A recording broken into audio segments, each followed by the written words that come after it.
Commander Velthar stood on the bridge of his flagship, watching the stars through the massive viewing screen.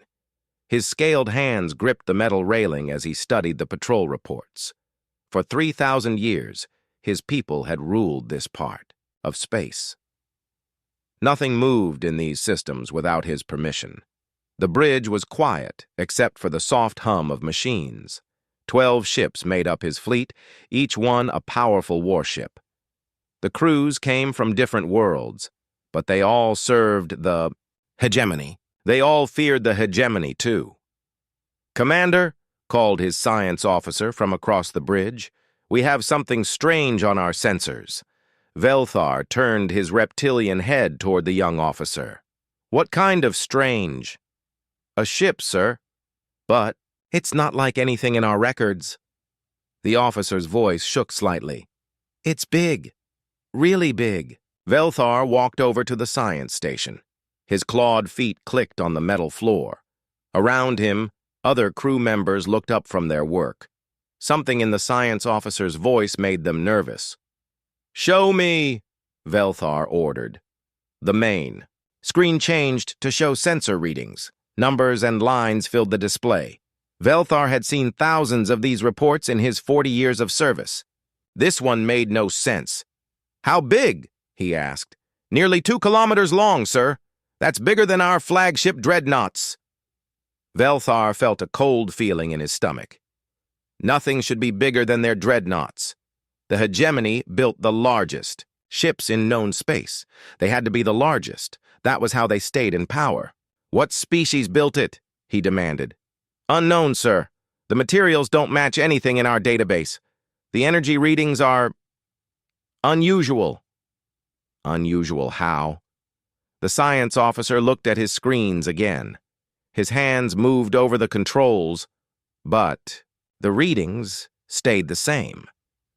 "The power output is beyond our measurement tools, sir. Our sensors can't get accurate readings." Velthar stared at the data. In 3,000 years, the hegemony had met hundreds of species. All of them had weaker technology. All of them had surrendered quickly when they saw hegemony ships. This was different. "Where is it now?" he asked. "Moving through hyperspace, sir. Coming this way. At current speed, it will arrive in this system in 6 hours. 6 hours. Velthar had 6 hours to figure out what they were dealing with. He looked around his bridge at the crew members watching him. They expected him to know what to do. He always knew what to do. "Send a message to the other ships," he ordered. "Full battle formation. All weapons ready." "Yes, sir." Velthar walked back to his command chair and sat down. The seat was made for his large reptilian body, but today it felt uncomfortable.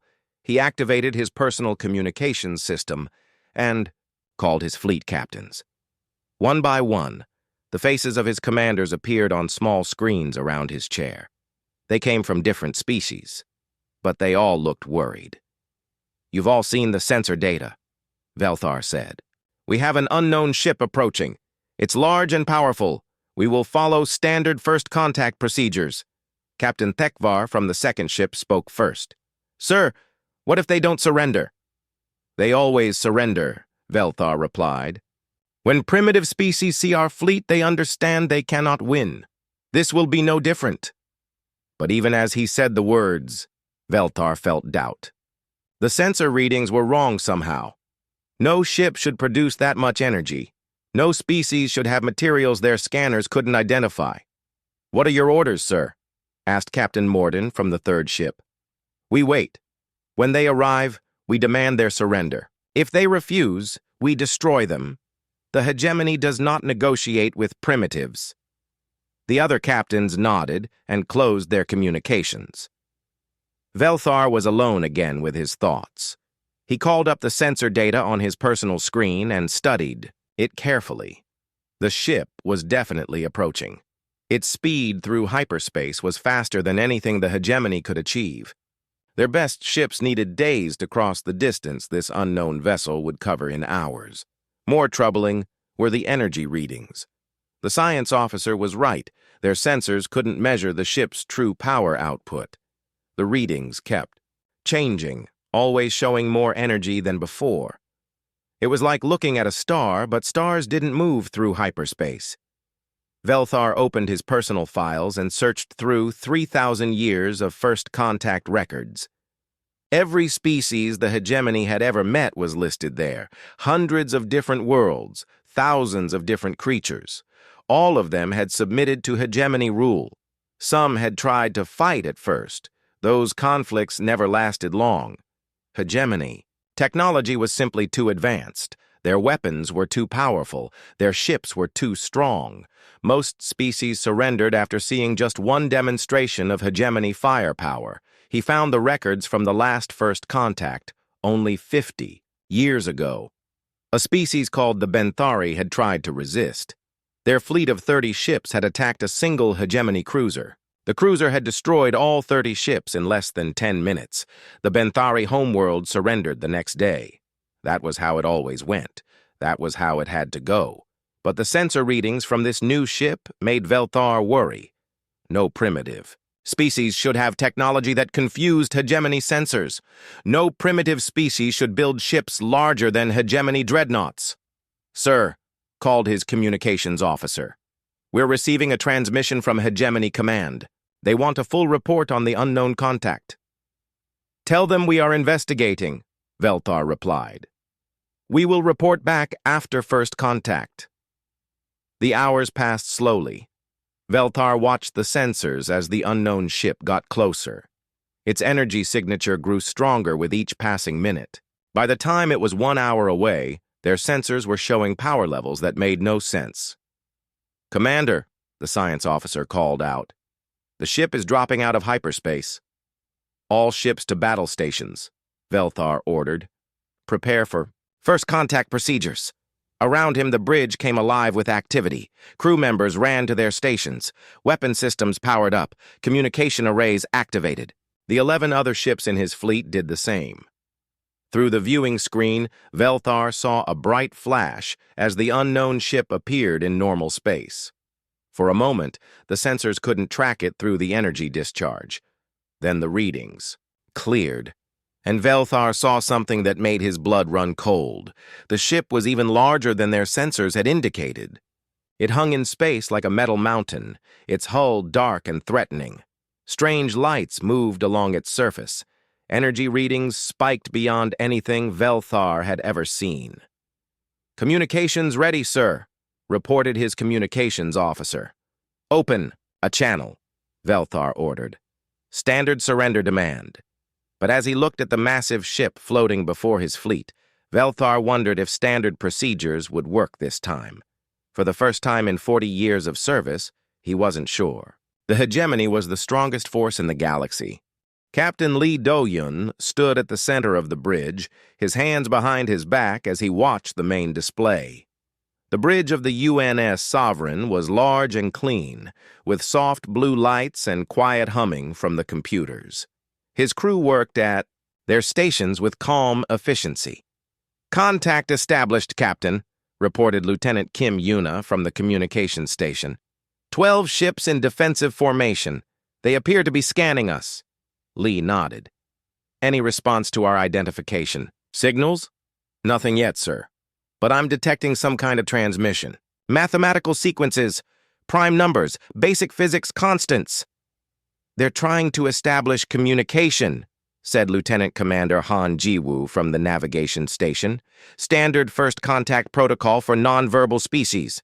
Lee walked over to Kim Yuna's station. The young officer had her headset on, listening carefully to the alien transmissions. Her screen showed wave patterns and frequency analysis. "Can you decode their language?" Lee asked. "Working on it, sir.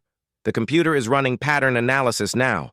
They're using a lot of different frequency ranges. Might be multiple languages." Lee looked back at the main screen. The alien ships were arranged in a perfect formation. Weapons pointed toward the Sovereign. It was clearly a military fleet, but their posture seemed more defensive than aggressive. "Major Park, what do you think of their ships?" Lee asked his weapons officer. Major Park Minho studied his tactical display. "Interesting design, sir. They appear to use plasma-based weapon systems.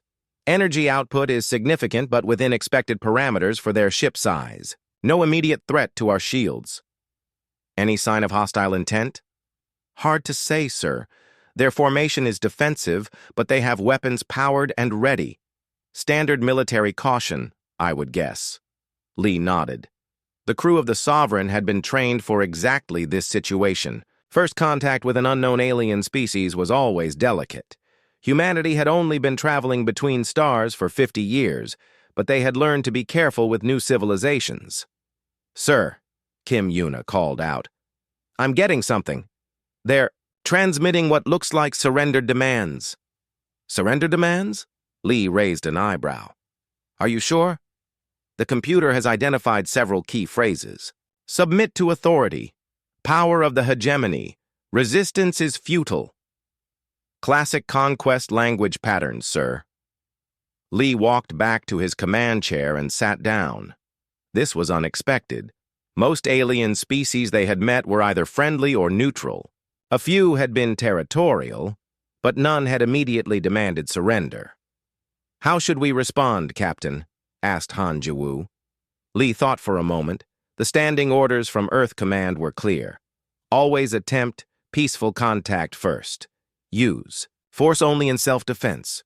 Try to understand alien cultures before making judgments. Send them our standard first contact package, Lee ordered. Full cultural exchange data, peaceful intentions, request for dialogue. Use the same mathematical framework they established. Yes, sir. Kim Yuna's fingers moved over her controls. The transmission beam focused on the alien flagship. Lee watched. The tactical display as his ship sent gigabytes of human culture, history, and language to the aliens. Message sent, sir. Now we wait, Lee said. Minutes passed. The alien ships stayed in formation, but Lee noticed their energy readings were fluctuating.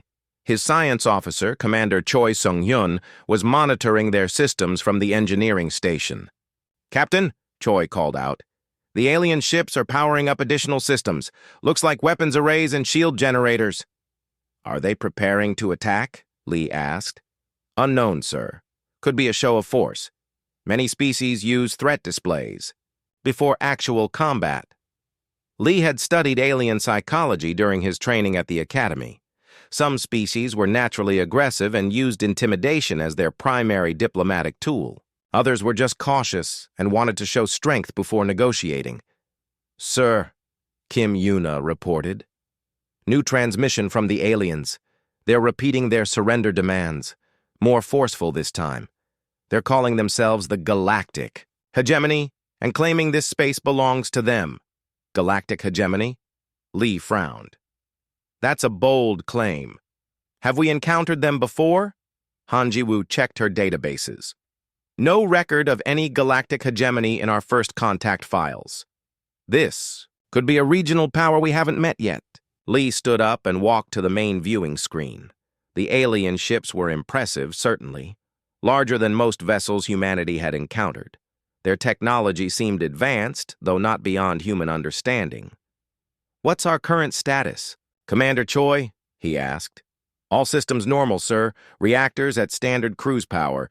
Shields are passive but ready. Weapon systems are on standby. Any concern about their weapons? Choi studied his readings.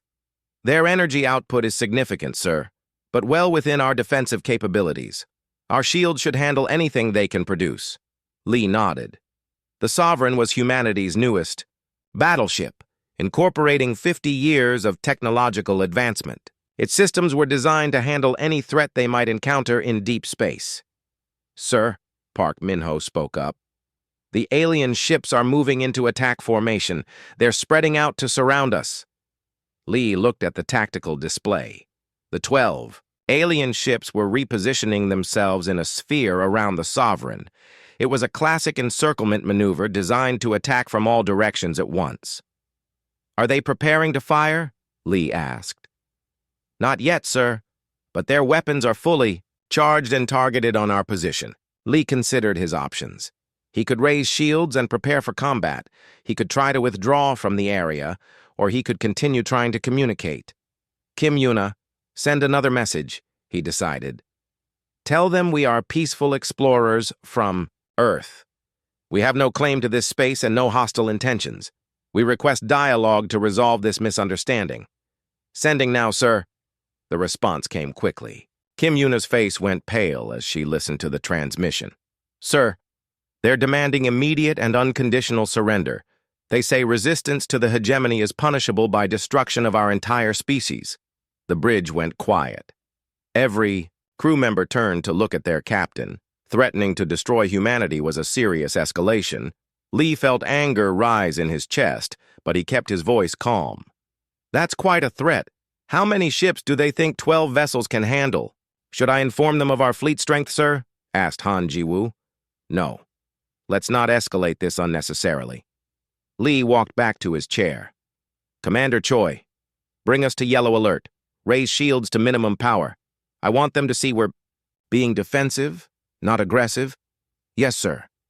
Lights on the bridge changed from white to soft yellow. The Sovereign's shields activated, creating a faint shimmer around the ship's hull. Energy readings increased slightly as defensive systems came. Online, sir, Park Min-ho reported. The alien ships are reacting to our shield activation. They're powering up additional weapons. Lee watched the tactical display. The alien ships were definitely preparing for combat now. Their energy signatures had increased dramatically. Whatever they were planning, it would happen soon. One more. Try, Lee decided. Kim Yuna, open a direct channel to their flagship. Audio and visual if possible. Channel open, sir. Lee stood up and faced the main screen. This is Captain Lee Do-hyun of the United Nations ship Sovereign. We are peaceful explorers seeking friendly contact with your civilization. We have no desire for conflict. Please respond so we can discuss this situation. The transmission went out across space. Lee waited, hoping the aliens would see reason. Maybe their commander would be willing to talk instead of fight.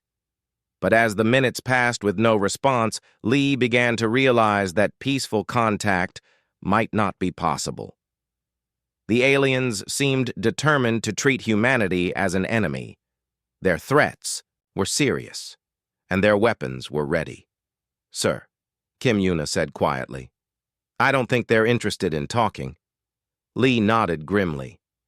Then we'll have to show them we're not as helpless as they think we are. Science Officer Zephyron stared at his instruments with growing confusion. The readings from the human ship made no sense. Every time he recalibrated his sensors, the numbers got more impossible. Commander Velthar, he called across the bridge. The energy readings from that ship are beyond our measurement range. Velthar turned his massive reptilian head toward the science station. What do you mean beyond our range? Sir, our sensors are designed to measure power outputs up to stellar levels. This ship is producing energy signatures that our instruments can't fully analyze.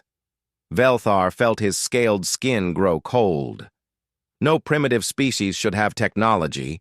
That confused hegemony sensors. He had seen the humans' latest transmission, their request for peaceful dialogue. They spoke like any other primitive species that didn't understand its place in the galaxy, but their ship told a different story. Sir, reported his weapons officer, all ships are in position. We're ready to begin the intimidation display. Velthar nodded.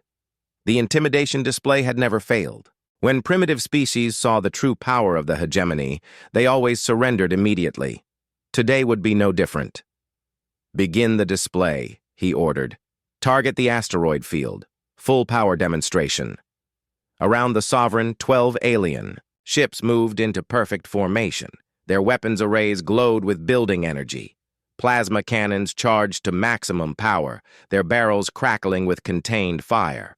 On the bridge of the Sovereign, Major Park Min-ho watched the alien ships with professional interest. Captain, the alien vessels are powering up their weapon systems. They appear to be targeting the asteroid belt. Captain Lee Do-hyun stood beside his weapons officer, studying the tactical display. A demonstration? Looks like it, sir. Classic. Intimidation tactic. Show overwhelming firepower against neutral targets to encourage surrender. Lee nodded. He had studied military history at the academy. Many ancient Earth cultures had used similar tactics. The Romans, the Mongols, various colonial powers show strength to avoid actual fighting. Let's see what they can do, Lee said. The Pew, first alien ship fired. A beam of superheated plasma lanced out toward a large asteroid. The rock, roughly 500 meters across, exploded in a burst of molten fragments. The explosion lit up space with brilliant orange light. The second ship fired at another asteroid, then the third. One by one, all 12 alien vessels unleashed their weapons against the helpless rocks. Each shot was perfectly aimed, each target completely destroyed. The asteroid field became a light show of destruction. Plasma beams crossed through space like deadly rainbows. Chunks of rock the size of buildings vanished in balls of fire. The aliens maintained perfect formation while demonstrating devastating firepower. On the Sovereign's bridge, the crew watched with calm attention. Commander Choi Seung-hyun analyzed the energy readings from his engineering station. Interesting weapon technology, he reported. Plasma-based, high-temperature discharge. Energy output is substantial for their ship size. How substantial? Asked Captain Lee. Each shot appears to be in the 20 to 30 terawatt range, sir. Quite impressive for mobile weapons platforms. Park Min-ho nodded agreement. Good accuracy, too. Their targeting systems are precise. These are experienced military units. Lee watched the alien fleet complete their demonstration. The asteroid field that had existed for millions of years was now just glowing debris. It was certainly an impressive display of coordinated firepower. They're trying to intimidate us, he said. Show us what happens to those who resist the hegemony. Should we respond, sir? Asked Lieutenant Commander Han Ji-woo. Lee considered the situation. The aliens were clearly expecting him to surrender after seeing their weapons demonstration. They had probably used this tactic successfully many times before, but Captain Lee had spent his career studying alien psychology and military tactics. He understood that different species communicated in different ways. Some used words, others used actions. These aliens seemed to prefer demonstrations of power. I think they're sharing their technology with us, he said finally. Showing us their capabilities in a friendly way. We should return the gesture. His crew exchanged glances. Lieutenant Kim Yuna looked uncertain. Sir, are you sure they meant it as friendly? They could have targeted us directly, Lee pointed out. Instead, they chose neutral targets. They're showing restraint while demonstrating capability. It's actually quite polite. Park Min-ho looked at his weapons display. Sir, if we're going to respond with a demonstration, what should we target? Lee studied the tactical screen. The aliens had destroyed small asteroids, each roughly 500 meters across. There was a much larger asteroid nearby, probably 2 kilometers in diameter. It would make a good target for a response demonstration. Target the large asteroid at bearing 27 Mark IV, he ordered. Single shot from the main battery, minimum power setting. Minimum power, sir? Park asked. We don't want to seem aggressive, just a friendly response to their demonstration. Park Min-ho programmed the targeting system. The Sovereign's main weapon was a relativistic mass driver, capable of accelerating tungsten projectiles to significant fractions of light speed. Even at minimum power, it was devastatingly effective. Target locked, sir. Ready to fire. Fire. The Sovereign's main battery fired with almost no visible effect. No brilliant beam of energy, no glowing plasma discharge. Just a tiny tungsten projectile accelerating to enormous velocity. The projectile crossed the distance to the asteroid in milliseconds. When it struck, the entire 2-kilometer rock simply ceased to exist. The kinetic energy release was so enormous that the asteroid didn't explode. It vaporized completely, turning into expanding clouds of superheated gas. The shock wave from the impact rippled through space, sending debris flying in all directions. Energy readings spiked beyond anything the alien sensors had ever recorded. On the bridge of the alien flagship, Science Officer Zephron stared at his instruments in shock. "Commander, the energy release from that weapon was equivalent to a small, stellar event." Velthar couldn't speak. He had seen his fleet destroy 12 asteroids with their most powerful weapons. The human ship had just erased an asteroid 10 times larger with a single shot. "How is that possible?" he whispered.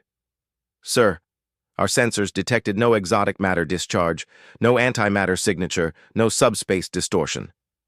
It appears to be pure kinetic energy." "Pure kinetic energy?" Velthar's voice cracked. "No mobile platform can generate that much kinetic energy." But the evidence was undeniable.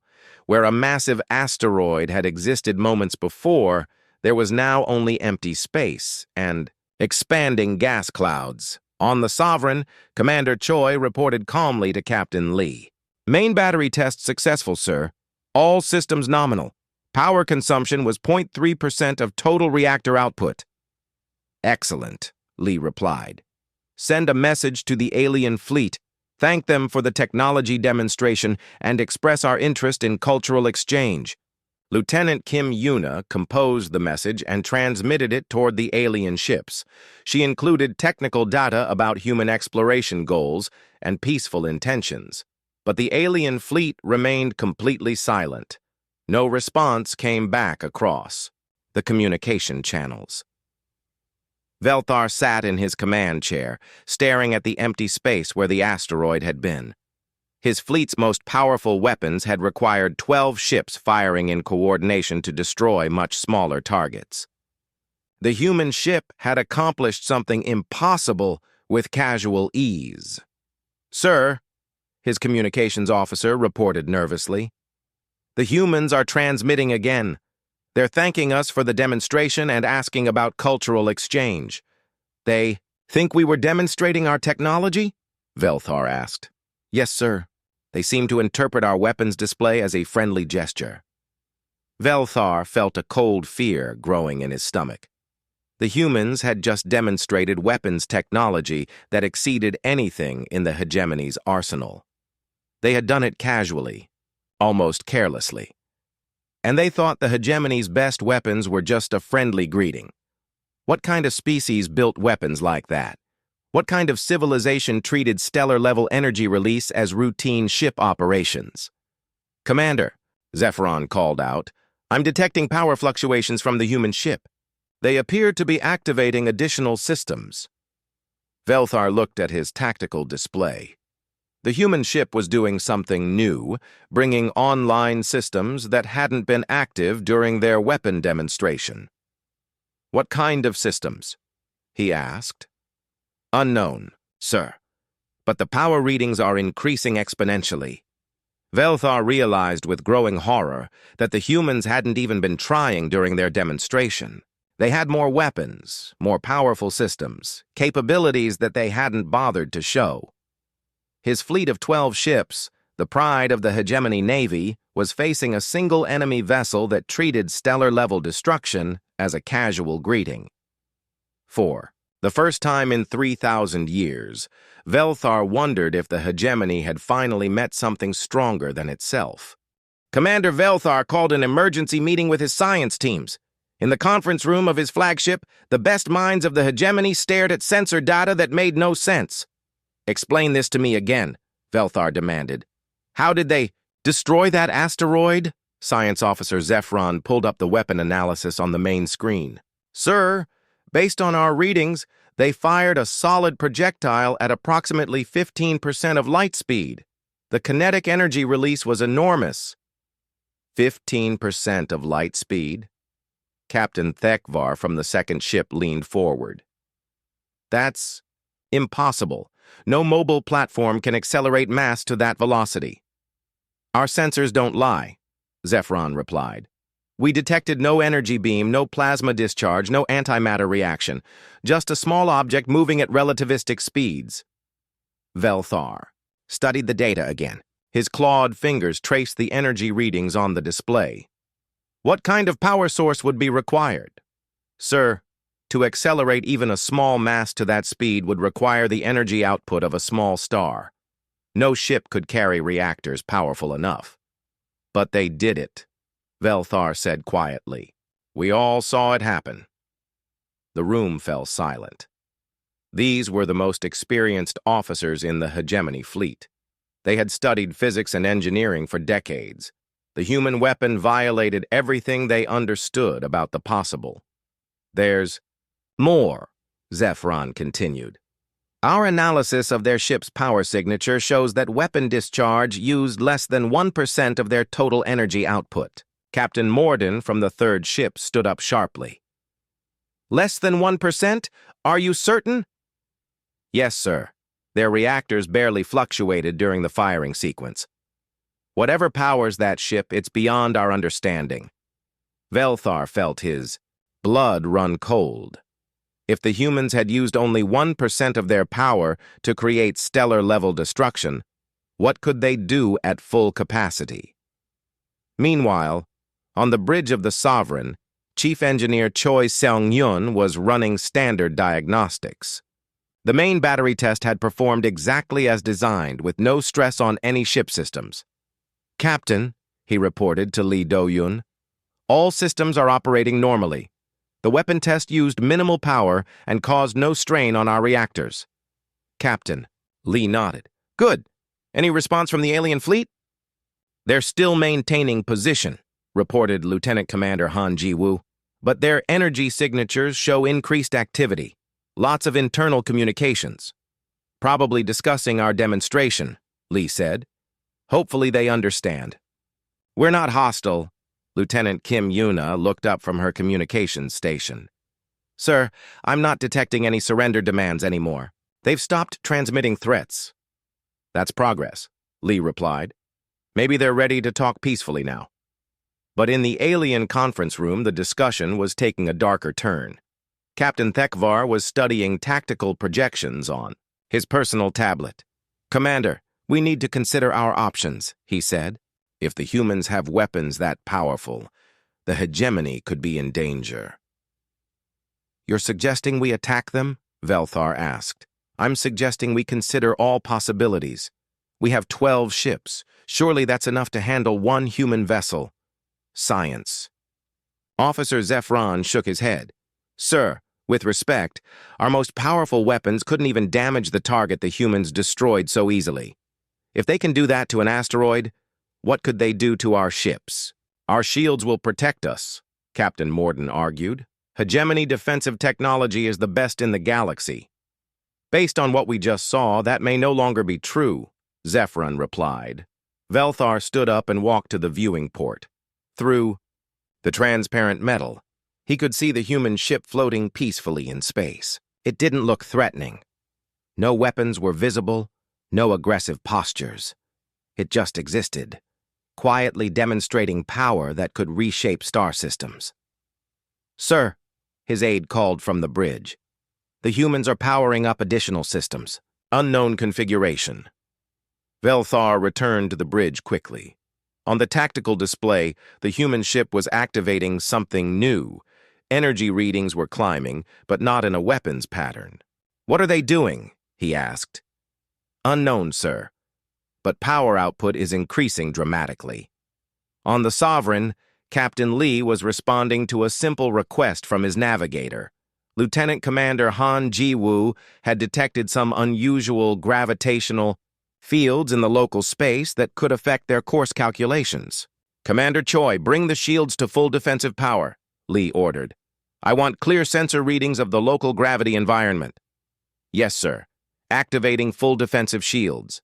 The Sovereign's shield generators came online at full power.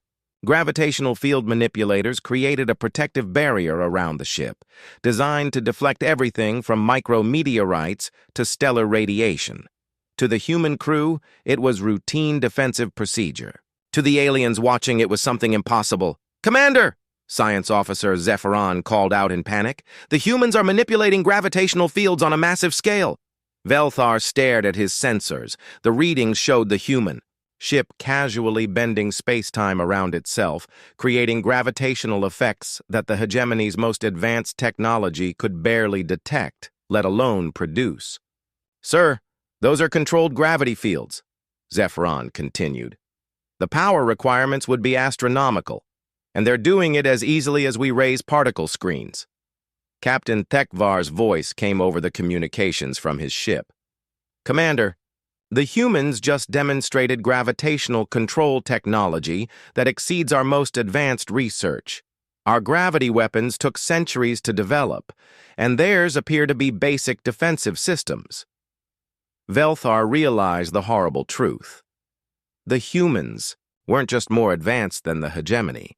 They were so far beyond hegemony technology that their basic defensive systems surpassed the hegemony's most sophisticated weapons. Sir, his weapons officer reported nervously, our gravity disruptors are fully charged. Should we demonstrate our most advanced weapons? Velthar looked at the tactical display showing his fleet's most powerful weapons. The gravity disruptors were the pinnacle of hegemony technology, capable of tearing apart planetary surfaces. They represented centuries of scientific advancement. Fire, he ordered quietly. The 12 ships of the hegemony fleet activated their gravity weapons. Space around them rippled as artificial gravitational fields reached out toward empty areas of the asteroid field. The weapons were precisely controlled, designed to demonstrate power without threatening the human ship directly. Chunks of debris from the earlier asteroid destruction were caught in the gravity fields and crushed to dust. The demonstration showed the hegemony's ability to manipulate gravity itself, their most advanced technology. On the Sovereign, Major Park Minho observed the alien weapon demonstration with interest. Artificial gravity generation, he reported to Captain Lee. Quite sophisticated. They're using controlled gravitational fields to crush matter. Impressive, Lee replied. How does it compare to our systems? Well, sir, they're using gravity as a weapon. We use it for basic ship operations and defense. Their technology appears to be about equivalent to our auxiliary shield generators. Lee nodded. The aliens were certainly advanced, but their technology seemed to be at the level of humanity's secondary systems. It was good to know they weren't dealing with an overwhelmingly superior force. Send them another message, Lee ordered. Compliment their technology and ask if they're interested in scientific exchange. But on the alien flagship, Velthar was beyond speech. His fleet had just demonstrated their most advanced weapons, technology that represented the pinnacle of hegemony science. The humans had casual defensive systems that were more powerful. Commander, Zephyron said quietly, based on our analysis, the humans' basic shield technology exceeds our most advanced gravity weapons. They could defend against anything we could attack them with. Velthar sat down heavily in his command chair. For 3,000 years, the hegemony had ruled through technological superiority. No species had ever challenged them because no species had better weapons. Now they faced humans who treated stellar-level destruction as casual demonstrations and used gravitational control for basic ship defense. The foundation of hegemony power was crumbling before his eyes. Sir, what are your orders? Asked his communications officer. Velthar stared at the human ship on his screen. It continued to float peacefully, its crew probably unaware that they had just rendered the galaxy's most powerful military force completely obsolete. No orders, he whispered. No orders at all. The bridge of the alien flagship was completely silent. Commander Velthar sat in his command chair, staring at the human ship through the viewing screen. Around him, his crew worked quietly at their stations, but no one spoke. For 40 years, Velthar had commanded fleets across the galaxy. He had seen the surrender of countless species. He had watched primitive civilizations bow before the might of the hegemony. He had never been afraid. Now he was terrified. The humans floated peacefully in space, their massive ship showing no signs of aggression. They continued to send friendly messages, requesting cultural exchange and scientific cooperation. They seemed genuinely confused by the lack of response from the hegemony fleet. But Velthar couldn't respond. Every word he might say felt inadequate in the face of what he had witnessed. The humans had demonstrated technology so advanced that the hegemony appeared primitive by comparison. "Sir," his communications officer said quietly, "the humans are transmitting again." "What are they saying?" Velthar asked. "They're sharing star charts, sir, navigation data for this entire sector. They say it's standard diplomatic courtesy to help new friends find their way home safely." Velthar felt his scaled skin grow cold. The humans were casually offering navigation data for space the hegemony considered secret military territory. They had mapped hegemony patrol routes, supply lines, strategic positions, and they were sharing this information as a friendly gesture. "How long would it take our best survey ships to map this sector?" he asked his navigator. "Years, sir. Maybe decades for this level of detail. The humans had accomplished in their single journey what would take the hegemony's entire exploration fleet decades to achieve. They moved through space with casual ease, treating vast distances as minor inconveniences. On the Sovereign, Captain Lee Do-Yun was becoming concerned about the alien silence. Lieutenant Kim Yuna had sent dozens of messages, but the alien fleet had not responded to any of them. "Maybe we're using the wrong communication protocols," Lee suggested. "Some species prefer different types of contact." "I've tried mathematical sequences, prime numbers, chemical formulas, even music," Kim Yuna replied. "They received everything but won't respond." Lieutenant Commander Han Jiwoo looked up from her navigation station. "Sir, I'm detecting increased activity among their ships, lots of internal communications, but nothing directed at us." "Are they planning something?" asked Major Park Min-ho. "Unknown, sir. Their weapons are still powered but not targeted. They seem to be in some kind of conference mode." Captain Lee walked to the main viewing screen and studied the alien fleet. 12 ships arranged in perfect formation, their hulls gleaming under the light of the local star. They were clearly advanced, clearly military, but they weren't acting hostile anymore. "Commander Choi," he called to his chief engineer, "any problems with our systems that might be confusing them?" "No, sir. All systems are operating normally. We're running standard exploration configuration." Lee nodded. The Sovereign was a powerful ship, but it was also designed for peaceful exploration. Its mission was to make contact with new civilizations and establish friendly relationships. Everything about its current configuration sent peaceful signals. Maybe they're just being cautious, he decided. Some species take longer to establish trust. But in the alien conference room, trust was not the issue. Commander Velthar had called another meeting with his senior officers, and the discussion was unlike any in hegemony history. "We need to face facts," said Science Officer Zephron. "The humans have demonstrated technology that exceeds our capabilities. In every area we've tested, weapons, defense, power generation, navigation, we are not the advanced species in this encounter." Captain Thekvar slammed his hand on the table. "Impossible! The hegemony has ruled this galaxy for 3,000 years. We are the pinnacle of technological achievement." "Based on what evidence?" Zephron asked calmly. "Our sensors show that human defensive systems exceed our offensive capabilities. Their casual weapons discharge produced more energy than our entire fleet could generate. Their basic ship operations manipulate forces we barely understand. They must be using some kind of technology we haven't discovered yet," argued Captain Morden. "Maybe they found ancient artifacts, or they're more advanced in certain specific areas." Zephron pulled up the complete sensor logs on the conference room display. "Sir, this is comprehensive analysis of every system the humans have activated, power generation that approaches stellar output levels, gravitational manipulation as basic ship operations, faster-than-light travel that exceeds our best speeds. Materials science that produces hulls our sensors can't fully analyze. This isn't advancement in specific areas. This is superior technology across all disciplines." The room fell silent again. The evidence was overwhelming, but the implications were terrifying. Velthar spoke quietly. "If the humans are this advanced, why are they exploring alone? Where is their fleet? Their empire? Sir, Zephyron replied, maybe they don't need fleets. One of their ships appears to be more powerful than our entire battle group.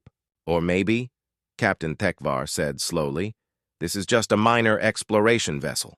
Maybe their real warships are even more powerful.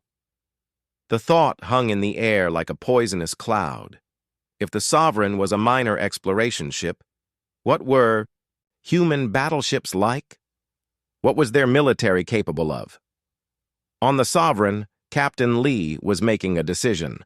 The aliens had been silent for over an hour, and diplomatic protocols suggested it was time to move on. Prepare to depart, he ordered. Set course for the next system on our exploration route. Sir, Lieutenant Kim Yuna asked, should we leave another message for the alien fleet? Yes. Standard diplomatic package. Tell them we enjoyed meeting them and hope to encounter them again in the future. Include our exploration schedule in case they want to arrange another meeting. Kim Yuna composed the final message and transmitted it to the alien fleet. The message included star charts showing the Sovereign's planned route through the sector, estimated arrival times at various systems, and an invitation for future contact. To the humans, it was standard diplomatic courtesy. To the aliens, it was a demonstration that humanity could move freely through space the hegemony had controlled for millennia. Commander Velthar received the message on his personal display and read it with growing horror. The humans were casually traveling through a dozen star systems, each one considered strategic territory by the hegemony. They moved with confidence that suggested they feared no opposition. Sir, his navigator reported, the human ship is powering up its faster-than-light drive. Velthar watched on the tactical display as the Sovereign prepared to leave. Energy readings climbed to levels that made no sense. The ship was preparing to travel faster and farther than any hegemony vessel could achieve. All ships, he ordered, quietly. Prepare to withdraw. Sir, his communications officer asked. I said prepare to withdraw. We're returning to base. What about the humans, sir? Velthar looked one last time at the peaceful ship floating in space. Its crew was probably excited about their successful first contact, eager to continue their exploration mission. They had no idea they had just ended 3,000 years of hegemony dominance without firing a shot in anger. Let them go, he said. The Sovereign disappeared in a flash of light, traveling faster than hegemony sensors could track. One moment it was there, the next, it was gone, leaving only empty space and the slowly expanding debris from the asteroid it had casually vaporized. Velthar's fleet jumped to hyperspace minutes later, fleeing back toward hegemony territory. As they traveled through the darkness between stars, Velthar composed his report to the High Command. How could he explain what he had witnessed? How could he tell the rulers of the galaxy that they had encountered a species that made the hegemony look primitive? How could he describe technology that violated every assumption about what was possible? In the end, he wrote only the basic facts: location of contact, approximate size of human vessel, peaceful nature of the encounter. He left out the impossible energy readings, the casual demonstrations of superior technology, the terrifying realization that humanity could probably destroy the entire hegemony without significant effort. Some truths were too large to put into words.